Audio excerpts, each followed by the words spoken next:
The movie opens as Hana, a former competitive pro gamer, tests a virtual reality shooting game inside her apartment. She plays it for a while and points out a few glitches so that they can be fixed before the game is officially launched to the public. It is revealed that Hana works as a video game tester, which doesn't always pay well. However, it's the perfect job for her because she suffers from agoraphobia, making her deeply afraid of leaving her apartment. After spending the whole day testing the game, she decides to comfort herself by playing Tetris on her old Game Boy. A mailman soon knocks on her door and announces that he's leaving a package outside. Once he leaves, Hana opens the door just enough to peek out and grab the package. At that moment, a little girl who presumably lives on the same floor appears in the corridor and asks to enter the apartment, but Hana immediately says no and goes back inside. She then notices that the package is from a futuristic tech company named Omnia, who have recently ventured into the gaming world. Later that day, Hana calls her friend Jen, who lives upstairs, and invites her for the unboxing. A few hours later, Jen arrives with several bags of groceries that she's bought for her friend. The two then open the package and find a very strange-looking headband and no instruction manual. We haven't had those since 20 years ago, so that's not surprising. As soon as Hana presses the button on the device, it automatically connects to her computer. She logs to the device and an AI voice welcomes her to Omnia, asking her to put on the headband. Once Hana does that, the AI explains that the device can read, measure, and decode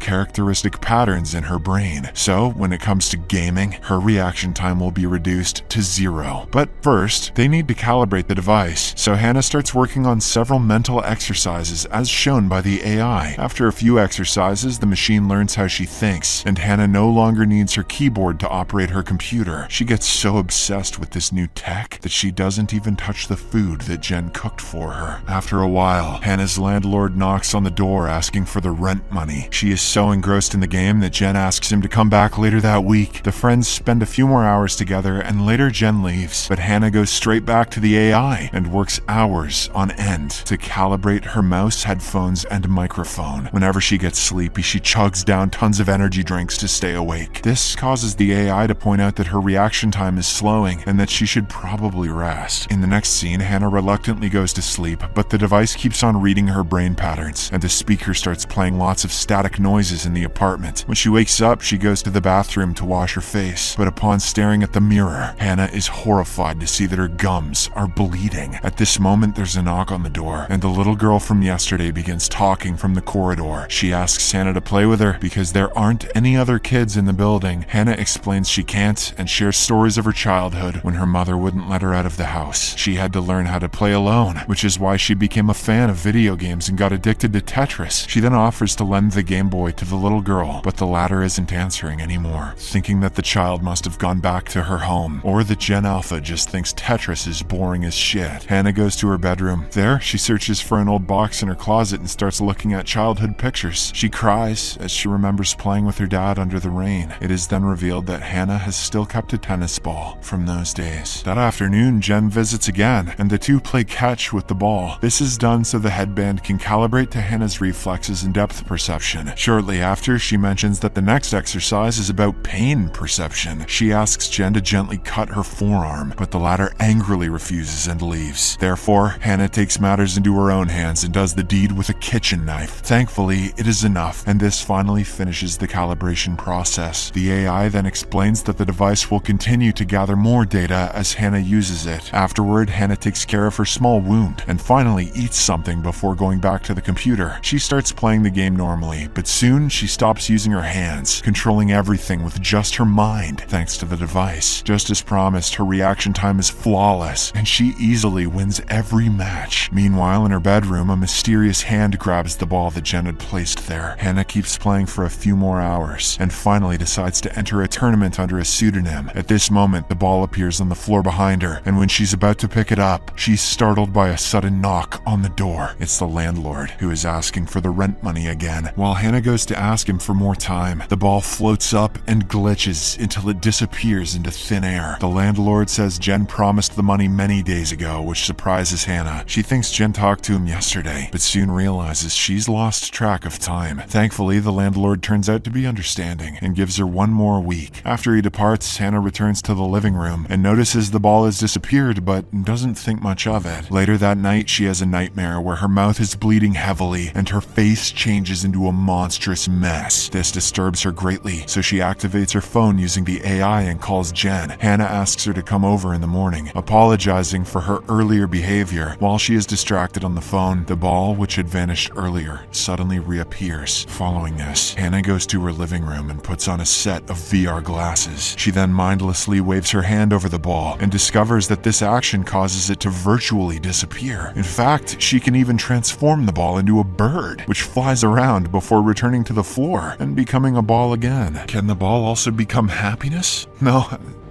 It can't do that. The next morning, Jen comes by while Hana is working on her computer to make it run faster. She wants the hardware to be able to keep up with her new gaming reaction speed. Hana is desperate to win the tournament, especially since the prize is $250,000. She also convinces her friend to bet money on her, since her winning is pretty much guaranteed with her new headband. 6 hours later, the tournament finally starts, and Hana destroys every opponent without even trying. But before the final round of qualifying, she sees an arm reaching out of the computer screen and attempting to grab her. This triggers her anxiety, so she asks Jen to play for her while she takes a break. After taking the headband off, Hana gets in the bathroom and takes some medicine to stop an oncoming panic attack. Just then, she feels her arm itching and checks under her band-aid. Hana is horrified to discover that the simple cut from earlier has turned into a nasty wound. While she cries in the bathroom, Jen reveals that she has made it to the next round. Once Hana comes out, they play retro video games, and she talks about the little girl from the same floor. Jen finds this weird because she doesn't know of any children in the building, but their conversation takes a different turn when Hana confesses that she got her agoraphobia from her mother. She feels terrible that she has to live her life in constant fear like her mother did. Jen kindly offers to help her step out of the apartment, but Hana doesn't think it is the right time yet. That night, Jen sleeps on the couch while Hana continues playing Tetris. Neither of them notice that the walls in the apartment have come apart into strange flying cubes. The next morning after Jen leaves for work, Hana hears some chatter and discovers a shadow outside the door. Suddenly, the little girl speaks, and Hana offers her a video game. But when she turns around, the door is wide open. This terrifies Hana, but she gathers her courage and dares to step out on the corridor. She hears giggling sounds from nearby and hesitantly takes a few steps further. Suddenly, the door closes behind her, and the lights start flickering. A ghost woman then appears in the corridor, screaming like a banshee. A horrified Hana keeps on hitting the door until she finally bursts inside and quickly closes it again. She has a breakdown and thinks that it was her phobia making her hallucinate. After calming down, Hana rejoins the tournament and reaches the top 3 in rankings. She soon gets tired and falls asleep on the chair, but as soon as she does so, the computer shuts down and the darkness takes over the apartment. Hana wakes up and looks around her to find her room empty, but when she turns back, the little girl appears out of nowhere. The ghost of the woman also shows up and starts screaming, causing Hana to hallucinate and float. Thankfully, she comes back to her senses a few seconds later, and everything seems to be back to normal. Hana brushes off the incident and goes back to her tournament. She then reaches the final round and eventually wins it to become the champion. But Hana is so tired that she falls asleep on the chair once more. She soon has a vision of an injured Jen holding a blood-stained screwdriver. When Hana wakes up, she has no idea what parts were real, so she calls Jen on her number, but hears the ringtone coming from her own kitchen table. Hana thinks her friend must have forgotten the phone and goes to retrieve it, but to her shock, she sees her laptop and a new package waiting on the table. Suddenly, she gets a notification on her laptop announcing that the prize money has been sent. It is a huge sum of money, and Hana immediately sends the pending rent to her landlord. Later, the landlord knocks on the door and confirms he got the payment. Hana takes the chance to ask about Jen, who lives upstairs, but the landlord says he hasn't seen her in a while. Following this, Hana spends several hours in front of the computer. It has now become her entire personality, and she doesn't know what else to do. When Hana's arm starts itching again, she checks the wound, only to discover it's festered into a big, disgusting mess. Despite this, she decides to keep herself busy by playing with the ball and recollecting the memories she spent with her mom. Although Hana wasn't allowed to go out, she enjoyed being with her mother all the time. Sometime later, a new package arrives, and Hana quickly grabs it without bothering bothering to sign the waiver. Inside, she finds the tournament trophy, but her eyes suddenly fall on the new package that is on the kitchen table. Hana notices a card underneath that says, "For when you're ready," from Jen. She then opens the box and discovers a brand new pair of shoes. While she is trying them on, Jen's phone gets a call from an unknown number, but Hana ignores it. Suddenly, the speakers in the room start playing strange whisperings from a woman. Jen also appears in the room and Hana rushes to hug her, but something is off as she notices Jen's clothes are wet. This scares Hana and she slowly steps back, only to discover a blood-stained screwdriver in her own hand and a stab wound in Jen's stomach. Hana rushes to grab a phone to call for help, but when she looks back, Jen has disappeared. Frightened, she falls to her knees and realizes the Omnia device is using all her trauma to get in her head. She immediately takes it off, but the device somehow keeps appearing on the back of her head. As a last resort, Hana decides to leave the apartment and runs to her living room to pack her things. She then takes a moment to gather her strength to fight her fears, but suddenly a mysterious hand pulls at her jacket and Hana sees a glitching body being dragged into the bathroom. She cautiously follows it and comes across a horrific sight: Jen's body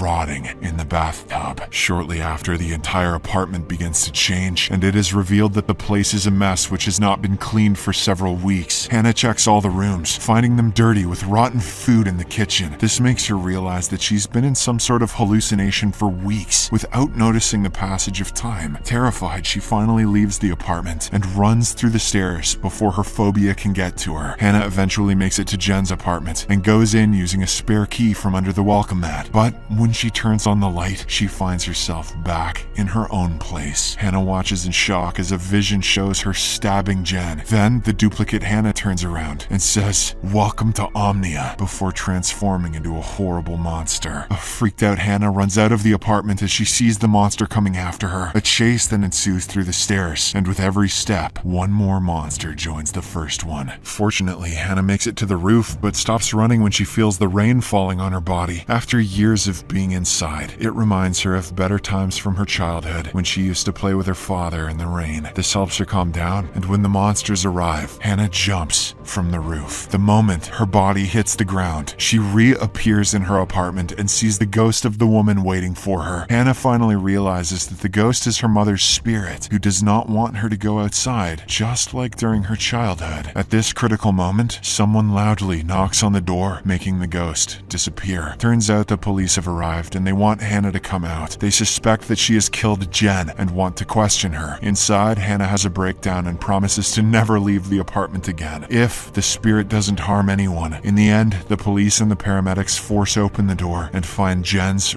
rotting body, but Hana still doesn't acknowledge them and keeps playing Tetris on her Game Boy. When the cops finally arrest her, they remove the Omnia device and try to drag her out. This causes her to scream in horror, making the entire apartment shake. Subscribe for more videos like this, turn on notifications, and leave a like to help the channel out. Thank you.